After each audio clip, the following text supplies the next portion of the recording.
하나님의 말씀 미가서 3장 8절 한 절의 말씀입니다.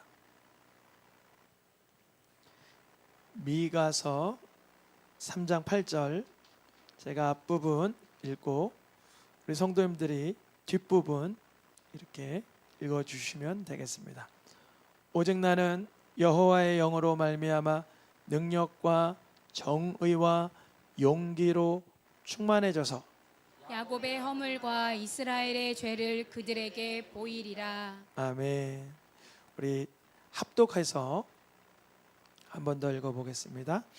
오직 나는 여호와의 영으로 말미암아 능력과 정의와 용기로 충만해져서 야곱의 허물과 이스라엘의 죄를 그들에게 보이리라. 아멘. 영으로 되는 것 두 번째 시간입니다. 지난 시간에 영으로 되는 것 첫 번째 시간에는 기도의 성전이 되는 것은 영으로 되는 거다. 기도하기 힘겨워하는 분 있어요. 그래서 제가 기도를 이렇게 하다가 하나님의 큰 은혜를 받고 기쁨으로 가정에 들어갔는데 때마침 자녀 가운데 한 아이가 기도하는 거 꼭 길게 해야 돼? 그러더라고요. 기도하는 거 꼭 어떻게 해야 되냐고 물어봤다고요? 길게 해야 돼? 이번 주 금요예배가 기도회였어요. 그래서 1시간을 기도하다 보니까 벅찼나 봐요. 여쭤봅니다. 기도 길게 해야 돼요? 짧게 해도 돼요?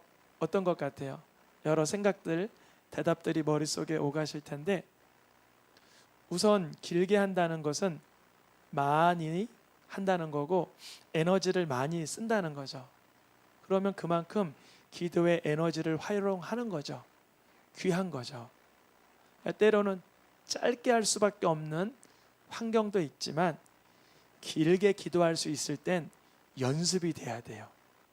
기도에 깊이 들어가는 훈련이 돼야 돼요. 단숨에는 안 돼요. 우리가 세상 일도 처음 들어가면 인턴이라고 해서 연습하는 기간이 있는 것처럼 기도의 성전이 되는 것도 주님, 내가 기도자가 되게 도와주옵소서, 중보자가 되게 도와주옵소서, 기도의 영성이 있게 해주옵소서, 기도의 능력을 알게 해주시옵소서, 기도의 세계에 들어가게 해주옵소서, 기도의 그 풍성함을 알게 해주옵소서, 기도로 주님을 만나게 도와주시옵소서, 기도의 응답이 있게 해주시옵소서. 기도의 성전이 되는 것이 성령, 하나님의 영으로 가능한 것입니다. 이러한 사람들은 평소에만 기도하는 것이 아니라 위기의 상황, 절박한 상황에서도 기도할 수 있는 내면적 성품이 준비되어 있어요. 그래서 하나님께서 이 순간 복을 주시고 싶은데 얘가 하나님께 구하나 볼 때 구하고 있다는 거죠. 우리 성도님들 기도의 성전이 되어 가실 수 있기를 축복합니다. 오늘 두 번째 시간 제목을 읽어보겠습니다. 죄를 깨닫는 것. 죄를 깨닫는 것. 죄를 깨닫는 것이 영으로만 가능합니다. 안 그럴 때 있어요. 영이고 뭐고 필요 없어도 죄를 깨닫는 경우가 있어요. 누구의 죄냐면 남의 죄. 남의 죄 깨닫는 거는 너무 쉬워요. 남의 죄. 꼭 남이라고 말하면 제3자를 생각하는데요. 나 말고 내 측근에서부터 저기 지구 반대편에 있는 사람들까지 다른 사람의 죄는 아주 뭐라고 써있죠? 너의 들보를 보고 다른 사람의 지구 반대편에 있는 사람의 티도 볼 수 있는 게 다른 사람의 죄 깨닫는 거예요. 이건 영이 필요가 없어요. 그냥 늘 가능해요. 언제라도. 심지어 그 사람이 죄가 없는데도 그 사람의 죄를 깨달을 수 있어요. 누군지 아세요? 예수님. 예수님이 죄 없는데 예수님 주변에 있는 사람들은 누구의 죄마저 깨달았어요? 예수님의 죄마저 깨달았어요. 깨달을 필요가 없는 예수님의 죄. 어떻게 지적을 했죠? 왜 술주정뱅이나 술 드세요? 왜 창녀들과 세리들하고 왜 노세요? 예수님, 당신은 배운 것도 없는 분이 왜 성전에서 가르치세요? 당신은 왜 자신을 하나님이라고 교만하세요? 예수님은 나는 마음이 온유하고 겸손하다고 그렇게 말씀하셨건만 예수님 주변에 있는 사람은 누구의 죄마저 깨달았어요. 예수님의 죄, 예수님의 교만, 예수님의 거짓, 예수님의 어떠한 죄성을 깨달아 버렸어요. 그래서 오늘 이렇게 말씀 들어가면서 중요한 얘기합니다. 죄를 깨닫는 것 앞에 두 단어를 붙이면, 한 단어를 붙이면 나의 죄를 깨닫는 거예요. 아주 중요한데요. 여기서 무너져 버린 인생들 너무 많아요. 아니 왜 그러셔요? 그러면 내가 그 사람 때문에 너무 상처를 받았어요. 그래요. 자, 누구의 죄를 깨달은 거예요? 다른 사람의 죄를 또 깨달은 거예요. 또 어떤 새로운 공간에 가서 또 많이 힘들대서 왜 힘들어서 그 사람 때문에 내가 참 힘들어졌어요. 그래서 그 사람이 뭐해서 그 사람이야 이렇게 한 10개를 깨달았어요. 누구의 죄를? 남의 죄를. 남의 죄 깨닫는 거는 그거는 전문가 안 돼도 돼요. 내가 센스가 있어서 말이지 센스 없는 거예요. 다른 사람의 죄는 몰라도 돼요. 알지 못하는 게 더 유익해요. 그 사람이 그런 행동을 했는데 그 상관이 말이지 아랫사람한테 감히 거짓말을, 폭력을, 눈을 찌푸리면서 말이지 다 누구의 죄예요? 남의 죄. 그러니까요, 남의 죄를 깨닫는 건 너무 쉬워요. 그러니까 특별히 내가 오늘 누구의 죄를 경험했다 해도 놀라지 않으셔도 돼요. 늘상 있는 일이에요. 언제나 있을 법한 일이고 예수님도 뺨을 맞으셨고 예수님도 사람들에게 배신을 당하고 예수님도 당했던 일이에요. 그러니까 우리가 오늘 말씀 영으로 깨달아야 되는 건 내 죄를 깨닫는 거예요. 신혼집에서 제일 큰 죄가 뭔지 아세요? 뭐 외도하고 도둑질하고 그런 게 아니라 치약 앞에서부터 짜지 않고 뒤에서부터 짜지 않고 중간부터 짜면 그게 엄청나게 큰 죄인 거예요. 저희 집은 사실 안 그러긴 해요. 그냥 보통 예화를 사용해 드리는 거예요. 보통 중간에 치약을 딱 짜면 이거는 그 집안에 이제 진동할 죄인 거예요. 엄청난 죄인 거예요. 이제 뭐 누가 그 중간에 짜는 걸 남편이 안 좋아하는지 아내가 안 좋아하는지 뭐 부모님이 안 좋아하는지 애들이 안 좋아하는지 모르지만 그걸 안 좋아하는 사람은 이렇게 말해요.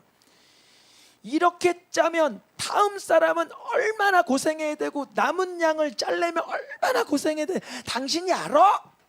누구의 죄를 깨달은 거예요? 여전히 당신의 죄를 깨달은 것이고 기준은 누구예요? 난 거예요. 여러분, 죄의 기원은 어딜까요? 죄의 기원. 아주 중요한 얘기입니다. 죄의 기원. 죄의 기원은 사단마귀예요. 내가 죄를 봤다는 거는 성령의 능력으로 내 죄를 깨달아야지 다른 사람의 죄를 본다는 건 내가 사단의 역할을 일임하고 있다는 걸 깨달아야 돼요. 사단은 죄를 짓게 하고 그 다음에 하는 게 정죄감을 주는 거예요. 정죄감을 누구를 통해서 줄까요? 죄송합니다. 우리들을 통해서 줘요. 우리들을. 엄청난 거죠. 내 죄를 깨닫는 건 이런 정도의 수준이 필요해요. 최선을 다해서 어떤 내가 뭔가 귀한 걸 준비했어요. 근데 상대가 그 순간 이게 잘못됐어 라고 말할 때 우리는 보통 누구의 죄를 깨닫고 싶어요? 나는 열심히 최선을 다했어요. 상대방의 지적을 했어요. 그러면 그 지적을 당할 때 누구의 죄를 깨달아요? 보통 이걸 왜 지적해?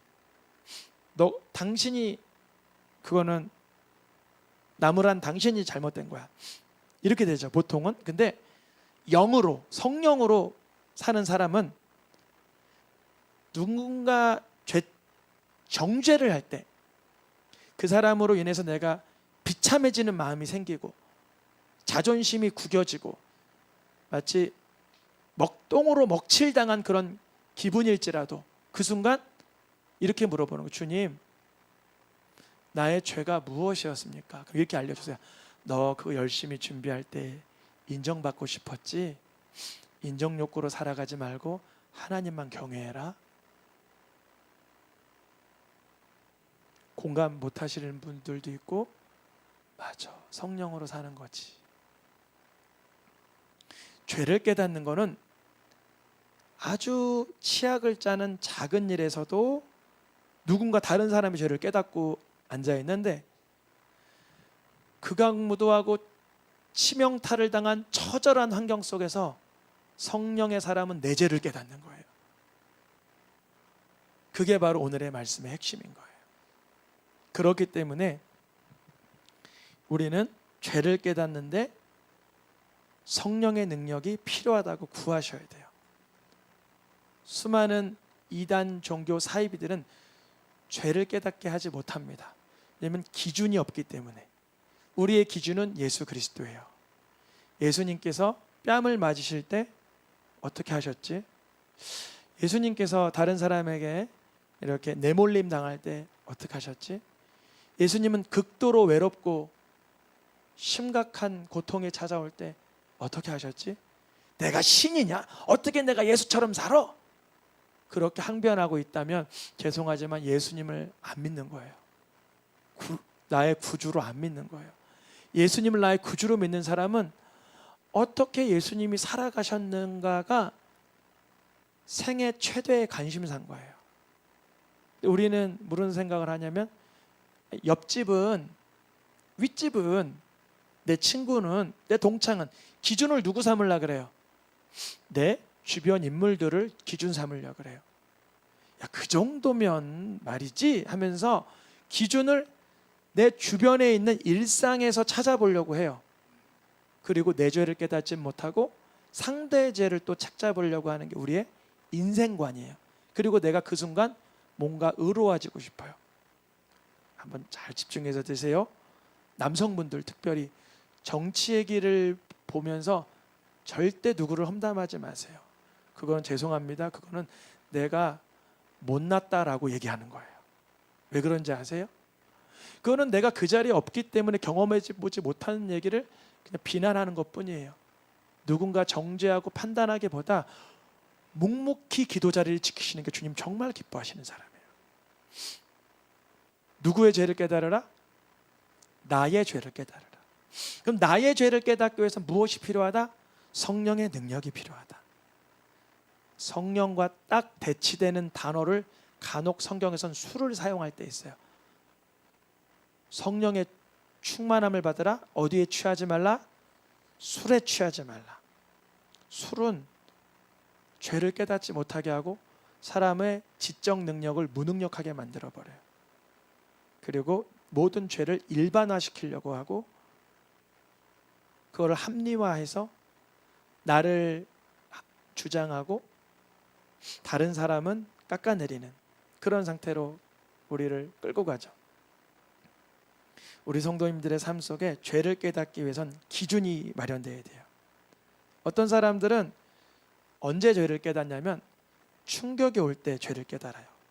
대표적인 사람이 애굽의 바로 왕이어서 그 고약한 바로 왕이 하나님의 재앙이 연거푸 이루어지니까 이번만은 내가 범죄하였다. 내가 하나님께 이번만은 범죄하였다라고 용서를 구할 때가 있어요.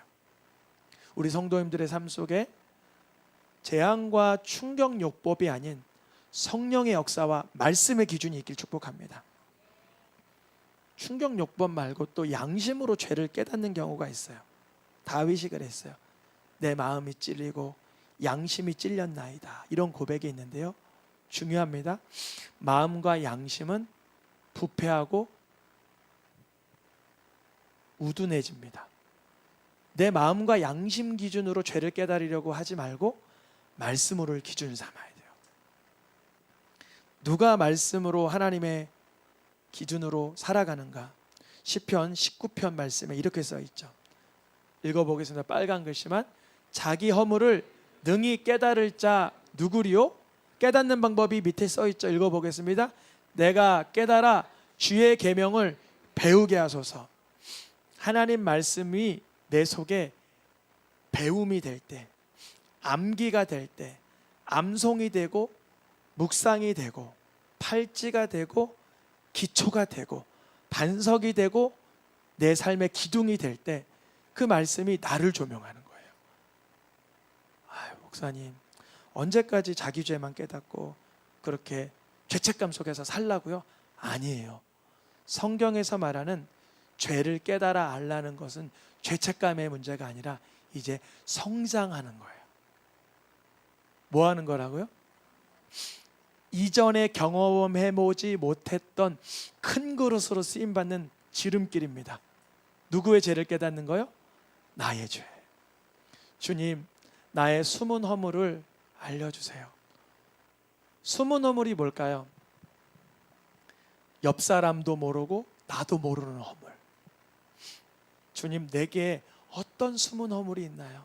주의 말씀으로 인하여 내가 부서지도록, 깨어지도록, 태워지도록 도와주시옵소서.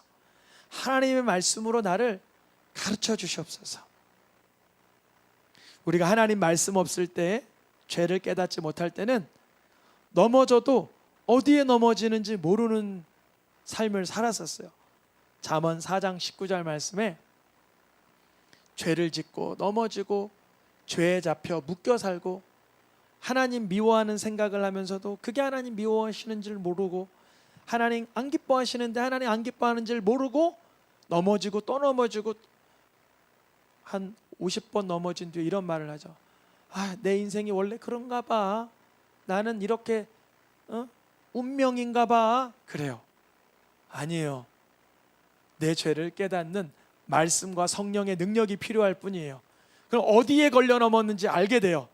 그게 게으름인지 교만인지 나태함인지 분노인지 상처인지 혈기인지 무모함인지 어리석음인지 무절제인지 불신인지 어떤 거인지 주님이 알게 하세요.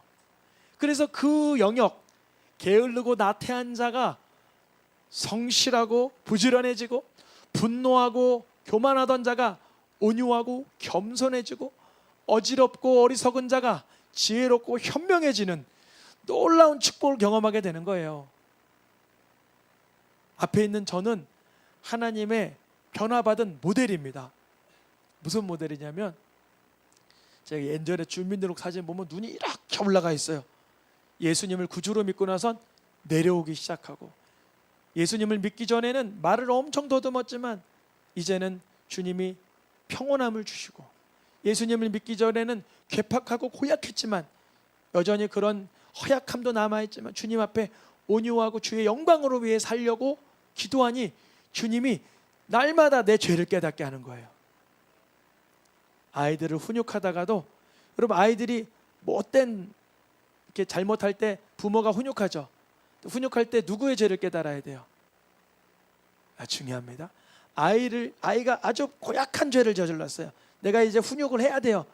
이 순간만큼은 누구의 죄를 깨달아야 돼요? 맞아요. 내 죄를 깨달아야 돼요. 왜냐하면 애들을 훈육하다가 주님이 저에게 이런 감동을 주세요. 너는 어떠했니? 이런 감동을 주시는 거예요. 그때 알려주는 거예요. 얘야, 아비도 어리석고 무모하고 무절제하고 하나님 보시기에 어리석었다. 우리가 여기에 빠져 있을 수 없지 않니? 지혜를 주시는 거예요. 언제라도 내가 열심히 중부한 순간에도 내 죄를 깨닫고 내가 치약을 짜는 순간에도 내 죄를 깨닫고 그 순간 하나님이 나에게 뭐라 말씀하시는지 구해야 됩니다. 다니엘 12장 말씀에 오직 누가 깨달아요? 지혜가 있는 자. 지혜가 있는 자는 누구냐면 하나님을 경외하는 자. 어떠한 순간에도 하나님을 경외하시길 축복합니다. 몇 번 간증했었는데 어느 큰 기업 회장님이 그 테이프 끊는 그 자리에 한 손을 딱 넣고 가셨대요. 회장님이면 그 정도 할 수 있잖아요. 한쪽을 딱 넣고 갔는데 바로 넘어지셨대요. 그때 이런 생각이 들었대요. 내가 이 사업장의 오너가 하나님인데 내가 주인 행세했구나. 하나님 경외합니다. 그랬대요. 지혜 있는 자를 깨닫게 되는 거예요. 지혜 없는 자는 넘어지면서 어떤 놈이 여기 걸리는 걸 놔가지고 이 회장님이 걸어가시는데 걸려 넘어지게 해? 악한 자는 아무것도 깨닫질 못해요. 근데 지혜 있는 자, 하나님을 경외하는 자는 그 순간 또 깨닫는 거예요. 아, 겸손하라는 거구나. 아, 하나님 앞에 내가 지혜를 받았어야 되는구나. 말씀이 기준이 되고 성령의 역사가 없으면 죄를 깨달을 수가 없어요. 주님, 나의 고약하고 허약한 죄를 깨달아 이제는 이 어둠과 죄의 올무에서 해방되게 하여 주시옵소서. 해방되었네, 해방되었네. 죄와 사망의 법에서 해방되었네, 해방되었네. 죄와 사망의 법에서. 오늘 오후 찬양 예배 때도 많은 은혜 되시길 축복합니다. 주님께서 죄를 깨닫게 하시기 위해서 율법을 주신 거예요. 죄를 많이 깨달으라고 율법까지 주신 거예요. 로마서 5장 13절에 죄가 율법이 있기 전에도 있었어요. 근데 죄를 죄로 모르는 거예요. 그래서 죄를 알려주는 거예요. 탐심이 죄다. 몇 번째 계명이죠? 아, 잘 모르실 수도 있죠. 이제 주일학교 졸업한 지 오래돼서 주일학교 아이들은 10계명 다 외우더라고요. 몇 번째 계명? 10번째 계명이 뭐예요? 이웃의 것을 탐내지 말라. 아니, 그게 계명, 그게 죄를 알려주는 계명이에요. 우리가 저거 좋아 보인다, 부럽다, 갖고 싶다, 어느 경계선인지 모르지만 여기로 넘어가면 죄가 되는 거예요. 그래서 제가 하나님 앞에 기도하는 게 몇 가지 있어요. 저도 남자고 젊은 성인이니까 좋아하는 분야가 몇 개 있을 거 아니에요. 뭐 자동차라든지 뭐 전자제품이라든지 아니면 어떠한 좋은 것들 보면 이렇게 마음이 미혹당하는 게 있을 수 있잖아요. 한 6개월 전부터 계속 그런 기도를 하는 거예요. 주님, 제가 주의 일꾼으로 살아가는데 저는 세상 것이 안 좋아 보이게 도와주세요. 물론 분별할 수 있죠. 이게 고급 제품, 이게 저급 제품, 이런 게 분별이 되지만 그런데 현혹되지 않게 도와주세요. 주님이 한 3-4가지 기도했는데 한 2-3가지는 응답하셨어요. 안 좋아 보이더라고요. 현혹이 잘 안 되더라고요.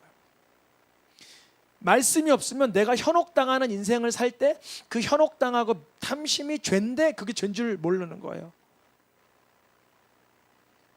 율법이 필요한 이유는 내 죄를 깨닫게 하기 위해서 주신 거예요. 근데 율법을 가지고 다른 사람을 이제 진단하려고 해요. 원래 그거는 이제 제사장만 하면 되는데 우리가 만인 제사장, 왕 같은 제사장이라고 자꾸 오해들을 하셔서 다른 사람의 죄를 지적하려고 하는데 그럴 필요가 없는 거예요. 다른 사람 죄를 정말 지적하고 싶잖아요. 그러면 그때 내 죄를 한번 깨닫고 지적하면 되는 거예요. 내 죄를 한번 깨닫고.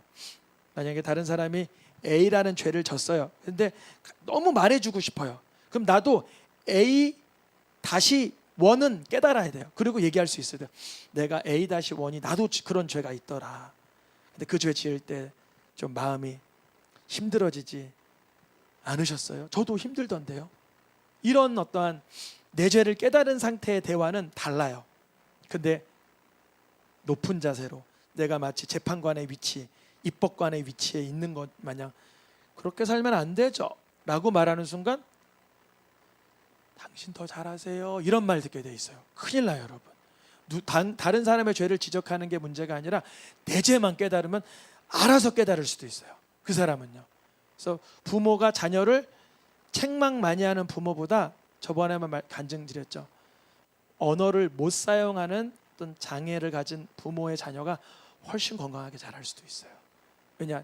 최소한 꾸지람과 책망과 비아냥과 정죄는 벗어났기 때문에. 우리의 언어 생활에 자녀의 죄마저도 그 죄를 먼저 보지 않고 내 죄를 보는 연습을 해야 돼요. 내 죄를 보는 연습. 아주 중요합니다. 그러면 죄만 깨닫고 이제 끝이냐? 나 죄인이에요. 끝나는 거냐? 아니에요. 여기서부터 이제 아주 중요한 순간에 돌입을 합니다. 요한일서 1장 9절.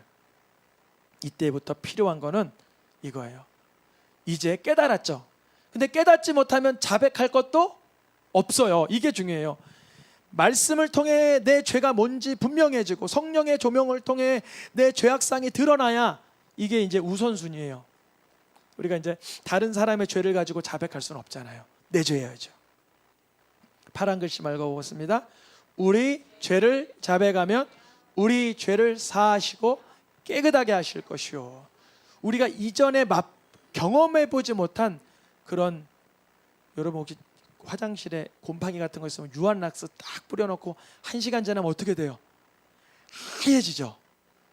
하얘진단 말이에요. 우리가 예수 그리스도의 십자가 은혜를 가장 최상으로 경험하는 건 뭐냐면 내 죄가 자복될 때예요. 주님, 내가 이런 미움이 있습니다. 이런 오만함이 있습니다. 이런 어리석음이 있습니다. 라고 토해낼 때, 자복할 때 주 예수의 보혈의 까닭을, 그 의미를 알게 돼요. 그래서 세례 요한이 세례 받으러 오는 사람에게 다 세례를 줬지만 바리새인과 사두개인들이 세례 베풀러 그 요단강으로 나올 땐 이렇게 얘기했어요. 독사의 자식들아 그랬어요. 그 독사의 자식들인 이유가 뭘까요? 자기 죄를 자복하지 않고 독을 머금고 있는 거예요. 나는 죄인 아니지, 나는 죄가 없지, 창녀, 세리, 도둑놈, 거지들만 죄가 있는 거지, 이런 생각을 했단 말이에요. 그러니까 그런 사두개인과 바리새인에게 예수님, 세례 요한이 독사의 자식들아, 임박한 진노를 너희들은 어떻게 피하려고 그러냐? 회개의 열매를 맺으라 그래요. 회개의 열매는 뭐예요? 우리가 우리의 죄가 자복되고 실토되면 그때부터 하나님이 역사하시는 거예요. 이제 그 죄가 미워지게 되는 거예요. 예전엔 저도 술도 맛있게 마시고 게임도 재미나게 하고 막 다른 사람 비난하는 그 뒤에서 비난하는 대화도 재밌었는데 예수님을 인격적으로 만나니 술이 더럽다는 걸 깨닫게 하시더라고요. 도박과 담배와 게임이 허망하다는 걸 깨닫게 하시더라고요. 다른 사람을 뒤에서 흠담하는 게 하나님 들으신다는 걸 체험하게 하시더라고요. 그래서 이제는 주님께 고백하는 거예요. 주님, 이런 죄가 제게 있습니다. 거기서 벗어나게 하시는 거예요. 너무 미워지는 거예요. 술, 담배, 도박, 게임, 막 사람 뒤에서 욕하고 비난하고 교만하고 오만하고 게으르고 나태, 이게 다 미워지는 거예요. 이 싫어지는 거예요. 예전엔 그게 죄가 좋아서 했다 하지만 토하고 자복되고 죄를 깨닫는 자들은 그 죄가 너무나 유치하고 허망하고 싫어지는 거예요. 그런 축복이 있기를 축복합니다. 그러니까 제일 불행한 삶은 여전히 죄가 좋은 삶, 여전히 세속이 좋은 삶, 이게 제일 비참한 거죠. 예수님은 우리들을 죄에서 구원하실 유일한 구세주입니다. 마태복음 1장 21절에 예수님이 이 땅에 오신 이유가 뭐예요? 자기 백성을 그들의 죄에서 구원할 자. 옆 사람의 죄에서 구원받아야 내 죄성에서 구원받아야 돼요. 내 죄성, 내 분노, 내 혈기, 나의 낙심, 나의 절망, 나의 우울, 나의 게으름, 나의 나태함, 나의 교만함, 나의 오만함, 나의 죄성에서 구원받아야 되는 거예요. 저 사람이 나를 게으르게 했어요. 저 사람이 나를 비참하게 했어요. 저 사람이 나를 괴롭게 했어요의 문제가 아니라 내 그 상처와 죄성에서 벗어날 수 있도록 예수를 바라보시길 축복합니다. 빛이 비칠 때 깨달을 수 있기를 축복합니다. 말씀이 들어올 때 귀가 열리고 있기를 축복합니다. 요한복음 말씀에 빛이 비칠 때 마태복음 7장 3절 말씀에 깨닫지 못하는 사람이 있었어요. 하나님의 말씀을 지금 이 시간 다 듣고 계시죠? 귀가 있으시죠? 귀가 없는 분들은 안 계시죠? 다 귀가 있죠? 다 듣고 계시죠? 그런데 오늘 설교 처음에 말씀드렸던 것처럼 아직도 형제의 눈 속에 있는 티끌만한 티를 보고 있고 나의 들보를 못 보고 있다면 여전히 어둠에 있는 거예요. 아직도 머릿속에 아유 그 사람의 죄, 저 사람의 죄, 이 사람 그 사람 참 말을 못되게 하더라. 그 사람 행동이 왜 그래? 아 그 사람 내가 보기엔 좀 아닌 거더라. 여전히 이런 사상 속에 있다면 어둠에 있는 거예요. 어떻게? 주님, 나의 하나님 뜻대로 살지 못한 과오를 먼저 발견하게 하시고 예수 이름을 붙들고 거기서 해방되게 하셔서 하나님의 은혜와 구원을 누리게 하여 주시옵소서. 성경 제일 마지막 책이 뭐죠? 요한계시록. 요한계시록에서는 그래서 핵심을 다루는 거예요. 무슨 핵심을 다루나? 회개를 하나 안 하나 이거예요. 천국과 지옥의 갈림길은 이거예요. 회개했냐 안 하냐 이거예요. 누구의 죄요? 나. 회개했어? 회개했냐? 회개지 마세요가 아니라 나예요. 나. 회개할 기회를 주셔요. 주님은 반드시 기회를 주세요. 그 이스라엘 초대왕 사울도 회개할 기회가 있었어요. 삼손도 양 기둥에 손을 붙들고 회개할 기회가 있었어요. 스데반 집사님도 돌말질 때 회개할 기회가 있었어요. 회개한 사람은 주를 찾아요. 주여쓰여 내 영혼을 받으시옵소서. 회개하지 않는 사람은 자기의 자존심을 찾아갑니다. 가룟 유다도 그렇고 초대왕 사울도 그렇고 내 자존심을 택하냐 말씀으로 나를 조명받아 회개할 기회를 붙드나 자기의 행위를 자기의 도덕질을 자기의 음행을 회개할 기회를 찾기를 축복합니다. 그 기회를 찾은 자가 누구냐면 사도 바울이었던 거예요. 사도 바울은 원래 살인자였잖아요. 스데반 죽일 때 옆에서 같이 죽이던 사람이었어요. 그러나 사도 바울이 드디어 깨달은 게 있어요. 성경의 13권을 쓰면서 오늘의 마지막 말씀 디모데전서 1장 15절에 사도 바울은 드디어 디모데전서, 디모데후서는 사도 바울이 죽기 직전에 제일 마지막에 쓴 책이에요. 디모데에게 목회서신을 보내면서 그의 인생을 마감합니다. 근데 그 인생 끝에 사도 바울은 뭐라고 말하냐면 나는 죄인 정도가 아니라 괴물과 같은 자다 그래요. 누가요? 내가. 여기 옆에 보시면 괴물이 앉아 계시진 않죠. 다 사람이죠. 근데 자기 자신을 봤을 때 하나님의 말씀 율법으로 성령의 조명으로 예수님의 성품을 견주어 나를 보니 나는 괴물인 거예요. 내가 괴수인 거예요. 근데 그 괴수와 괴물과 다른 사람을 늘 책잡고 정죄하고 그렇게 죽이려던 인생이 바뀌어서 구원받은 거예요. 누가요? 사도 바울이. 우리도 그렇습니다. 오늘 영으로 되는 것, 주님 다른 사람의 티끌을 보는 인생이 아니라 나의 둘보를 보게 하여 주셔서 이제 거룩한 성령의 인도를 받아 주님의 자녀된 성품에 길러가도록 도와주시옵소서. 찬양하며 기도하겠습니다.